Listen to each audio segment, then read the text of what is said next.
My video got tagged by some boy on Twitter who's too scared to use his voice or his brain for research. Let's see what he has to say. I listen to you. Because fantasy as a genre was invented by Europeans. All of the aesthetics and aspects about the fantasy genre are of European origin. You also speak our language and you live in a socio-political entity created by and for Europeans. I'm tired of non-Europeans trying to insert themselves into European culture and European spaces, all while shitting on Europeans. Let's get one thing straight before we begin. The only reason I speak English is because it's the only language you understand. Honestly, I probably shouldn't have made this video in English so I wouldn't have to deal with silly takes like this. His claim, or should I say more accurately, ChatGPT's claim, is that because fantasy was based in European mythology, people of color shouldn't be infiltrating the genre. While the idea of fantasy as a genre was pioneered in Europe, a lot of those fantasies stem from mythology. The idea of mythology and overall storytelling of the supernatural has always existed. In fact, the oldest known mythology, the Epic of Gilgamesh, is actually Mesopotamian. Also, to say people of color are infiltrating European spaces is quite inaccurate, since Europeans typically did and still do the infiltrating everywhere. Europeans originally wanted other cultures to assimilate to their society and now are mad when people of color reform their genres and actually make it better. And to berate me for being based in the US is so ironic, because although my family came to this geopolitical identity legally,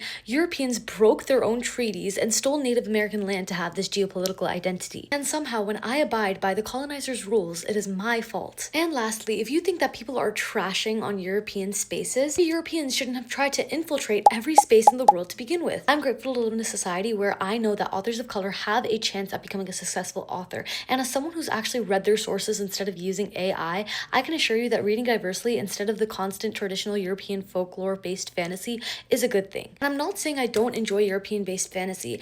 I'm just saying that Egyptian-based, Ethiopian-based, and even Euro-Afro fusion is much more interesting than reading about the same kingdom and queendoms all the time. Read diversely. Happy reading!